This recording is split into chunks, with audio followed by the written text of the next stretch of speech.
back to the Trader Vision 2020 free trial video series. My name's Ed Carter. I'm the designer behind Trader Vision 2020, and along with my partners Doug Campbell and Rick Sadler, we're proud to bring you the Trader Vision tool. In today's video, we'll talk about entering, managing, and closing trades, and specifically we'll talk about entering a trade using the copy plan to actual and the manual entry of trade data, as well as using the chart-based trade entry. And finally, we'll talk about copying the trade plan to your chart for your notes. In the section on managing trades, we'll talk about moving stops to protect your profits and reduce risk, as well as managing your open risk reward and the trade goals for a particular trade. Finally, we'll talk about closing trades. Our last step will be to do a quick summary and talk about the next video in the series. So, with that said, let's get started. As you'll recall from our last video, we went through the trade plan for the TDOC trade. In today's video, we'll talk about different ways to enter the trade.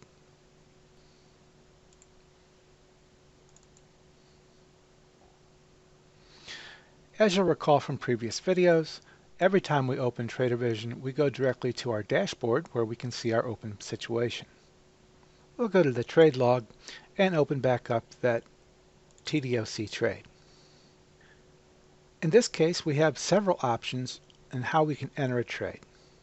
Let's assume for the moment that we were able to achieve our entry price. As I showed you last time, we can use the copy plan to actual button to enter the values from the plan into the execution section of the trade. However, we also have the option, of course, of manually entering the trade prices, shares, and dates. A third option that we have is to use the chart-based entry button, which will pop up a new window. On this chart, your instructions are here in the bottom right-hand corner. You have your comparison ETF or index in the bottom chart and the symbol itself in the top chart. You would select, for example, an entry price and then right-click and drag it to your entry. In this case, I believe $12.85 was our entry price. There we go. Our stop loss was tight. I believe it was $12.65. Our first target was at $13.75. This will be close enough for now. And our second target was at $14.95. If you then close the chart, you'll see that the prices we entered have been entered there. You will then just need to add the shares. I believe we entered 200 shares, and we would select a drop-down date. In this case, let's just select Friday was our entry. And when we do reach the prices and sell at our targets, we would enter those as well. And again, we can always adjust these as necessary. One thing to note, based upon our entry, we're currently showing a 1.79 to 1 open reward to risk between our entry price, current price, the next target above, and our stop below. As we adjust the trade, this number will change as we reach each target and move our stop up. We can see that we have about 3 cents to go to reach our break even, and we need to make about 11% in order to reach our goal. If we open the trade management section, we can see that the current price as of the close on Friday was $13.08. So we are actually showing a $40 gain on the trade. We still have a $2,570 open cost basis. We still have our 200 shares open. And we are at a 1.55% gain. We need to make $275.82 to meet the goals that we set in a previous video. And so we are behind schedule at this point on making our goal. We can see the value of the SPY at our time of entry, and that will be more important later as we review our performance. So we have all the information that we need available to us now to manage this trade.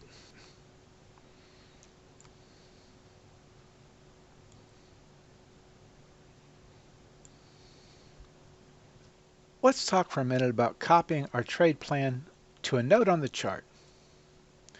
In this case, we'll click the Copy to Clipboard button, open a note for our chart, highlight the words that are in there, and click Ctrl-V for Paste. As you'll see, we have now pasted the information from our trade plan.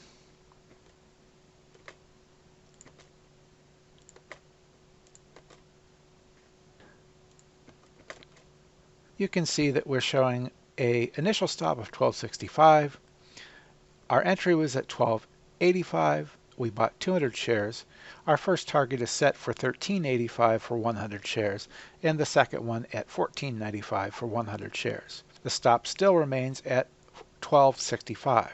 We currently have 200 shares open, and we're in a negative 25.75.99 position. We were looking for a risk reward of 3.25 to 1 at that first target versus the initial stop. And you can see that we called this a bullish belt hold signal on that day within a bullish W pattern, and we had $51.98 at risk if we were stopped out. And that's all there is to that. You can record your notes. If you want to manage a trade and make changes, you can then copy the note again and paste right over top of this information to update the chart. That way you don't need to go back and forth between Trader Vision and your chart to see the plan at any particular time. The process of managing a trade is simply moving our stops as appropriate, selling and recording the sales at our targets, or recording the stop outs as they occur. Let's work through a few examples to show what the managing process would look like. Let's consider the Kodak trade. In this particular trade, I was attracted by this bullish engulfing signal here on a breakout of this resistance level. So that would have been our entry. At that point in time, the bottom of that resistance level, just below these lows, would have been where I had my stop, and my targets were here at that next resistance level,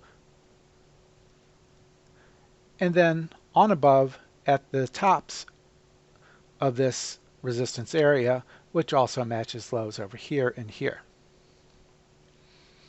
The third target then would be in this area here that was acting as both support and resistance in the past. As you can see, the trade eventually ran up and touched that line before it backed off. And when it did back off, it backed down and found support here.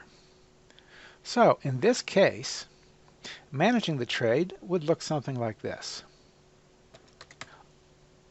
Let's assume we've already entered the trade description information as well as the trade plan, and we'll stick to the actual. If we entered here on, let's say we entered on this day, and we entered at a price above the previous day's high, about 12.75. So we entered at 12.75, and our stop was set just below this area. Let's call that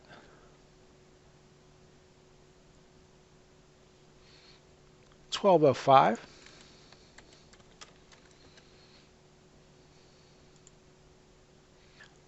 It tells us we could buy 1,377 shares. However, I know 1,300 times 12 is going to be a large percentage of my account, and so I would have only purchased probably, let's look at 300 shares.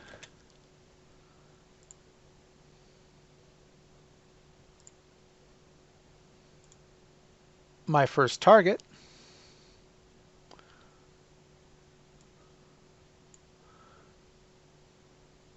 was here about 1345.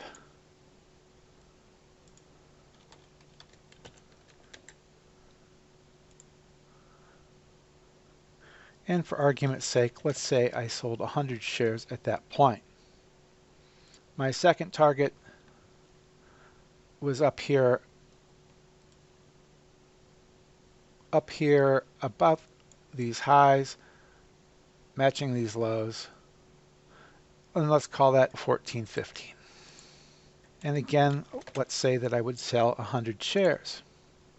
My third target was that 1549, which corresponded to this area here and this area here, where we have had repeated tests at that area of support and resistance, and we expected it again. So let's say that we put it in at 1549, and that would be the final 100 shares. In this case, we reached our first target only a couple days into the trade at 6-1.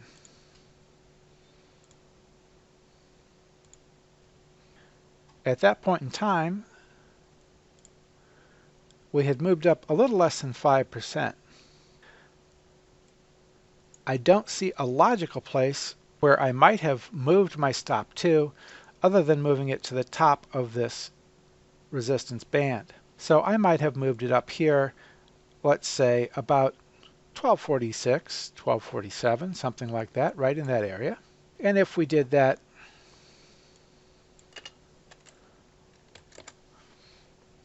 I need to record that move. So let's enter moved stop.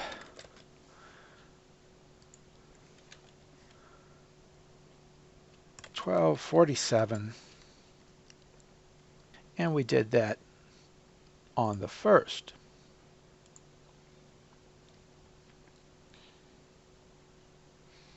We're a little bit closer to being ahead of the game.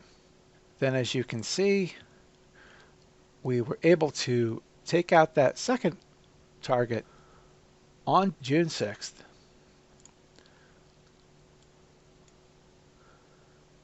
So we would record that June 6th. And again, we would move our stop. Where's the logical place to move the stop at this point? At that point in time, probably up here, just below those lows, is where I would probably set it. For argument's sake, let's just say that it's set at 1320. So at that point, we move our stop to 1320. And we record that move. 1320. And that was on June 6th. And we save those changes. As the trade progressed from there, you'll see that I'm not sure we touched or not. Let's see. The high on that day was 1553. So we did, in fact, hit that third target on June 10th. Let's go back to the trade log, open that Kodak trade. And in this case, just for argument's sake, let's say that I decided to change that to 50 shares. And that was Friday, June 10th. And at that point in time, when price was here, we would have moved our stop. The logical place to move it would be up to this area, probably just below. Let's just say that we moved it down to this low, and that low is 1421. So we moved our stop to 1421, and we record that we did that.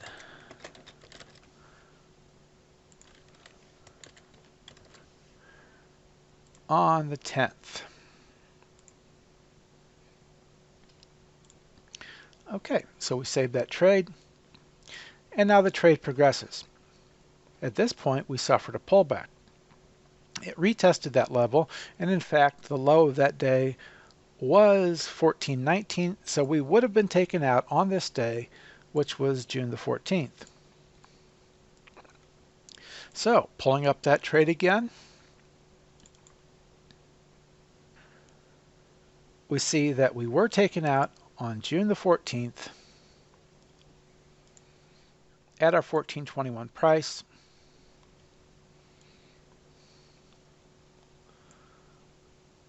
And we might want to record that when we moved that stop the third time, we may have moved it just a little too tight because we actually came within a couple pennies of not being stopped out. So, third stop move, maybe too tight.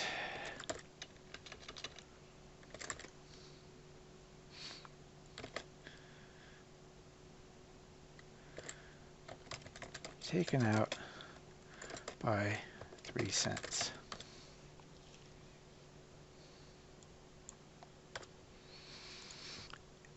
And then we record that. What does that show us? Well, it shows us that on the part where we were taken out, we still made 10.39%. Overall for the trade, we ended up with 10.20%. We have no shares left open, no cost basis left open, and no open gain loss. We actually made 393.05 on the trade, and that exceeded our goal of 275.82. And so we achieved a 1.43 to 1 return versus our goal ratio. We're still on track to make our goals over the long term. And we saved that trade. Another example would be EXAS. And let me just move this chart so we can see.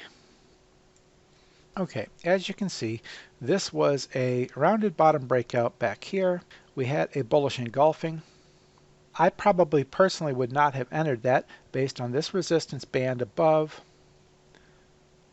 at that point in time.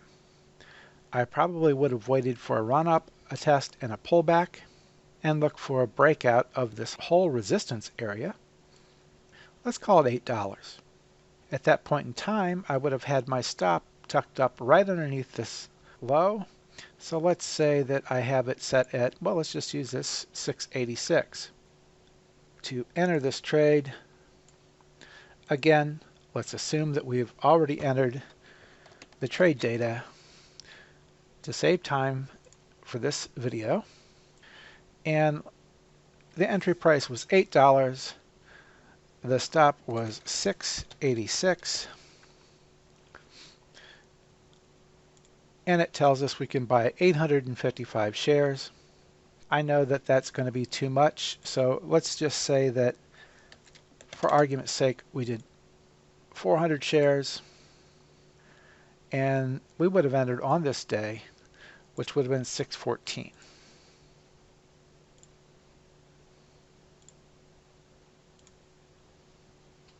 That would have been about 3,200. And our first target,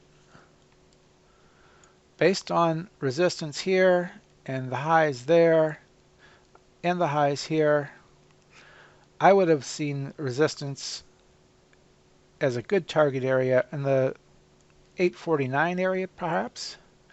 So let's say 849. And I would have sold, let's just say 100 shares.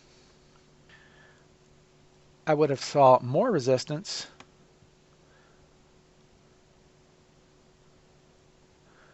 at these lows over here that kind of corresponds in here and supports in there. So let's call that 915 for argument's sake.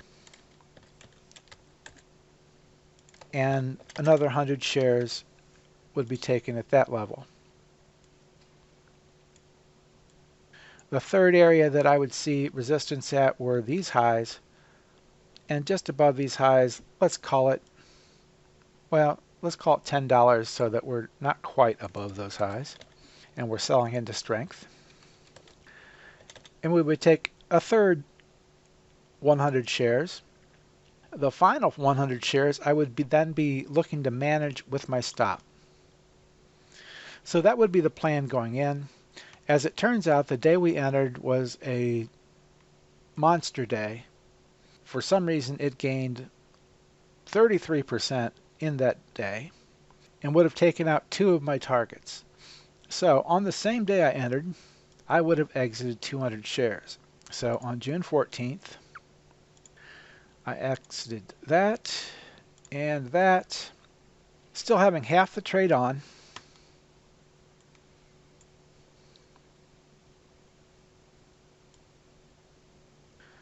Still having $1,600 in open position, cost basis, 200 shares.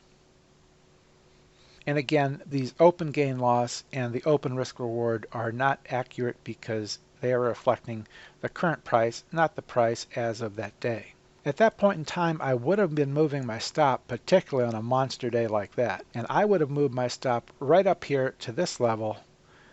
Let's just call it 849.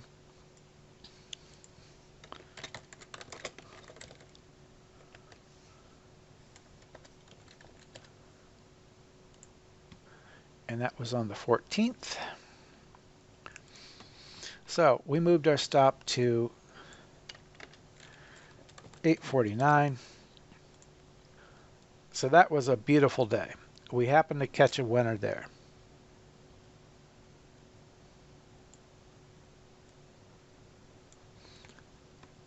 As the trade progressed, let's not save it. That will keep us from needing to pull it back up again. As the trade progressed, it came back down but did not retest our level. Ran through a third target. Actually, it gapped through a third target and traded back down. And that has to do with management style, but gaps are gifts. In this case, it would have been a 5, 10, a 15% gap. I would have rang the register at the open there, and if not completely at the open, certainly would have taken 100 shares, possibly sold the whole position when it started to pull back down. So let's pull that back up, and on that very next day, 8:15 or 6:15 I should say, we took out with a gap that third target, and we would have sold actually at about 11:08. Let's just say that we were unlucky and we sold at 11 even.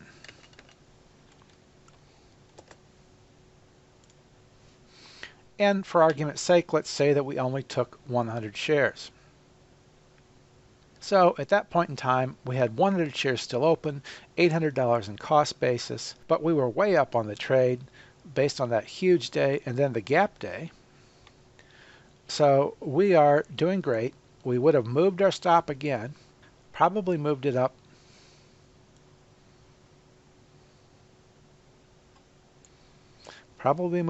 just under here. And had I not rung the register on all of it, I would have been taken out, let's just call it $9, just to make it easy. So if we move the stop to $9, on that same day, the 15th, we were taken out. We need to record that we moved that stop. $9, 6.15. So the trade was closed. We ended up making $536, and that's almost 2 to 1 on our goal. So we did great. And had we accepted that gift, the gap, and rang the register for the full amount, we'd have done even better, an additional $2 times 100 shares. So we actually gave up $200 by not taking that gift.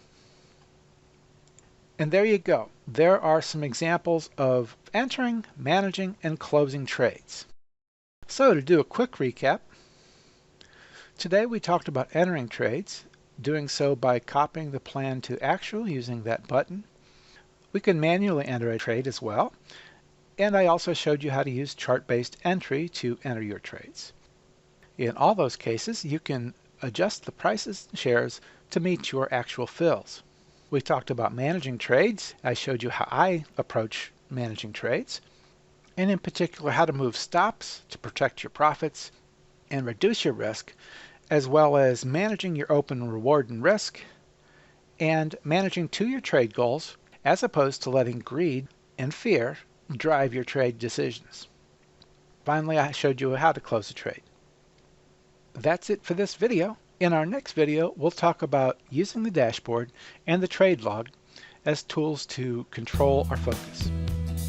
I want to thank you very much for watching, and I look forward to talking to you soon.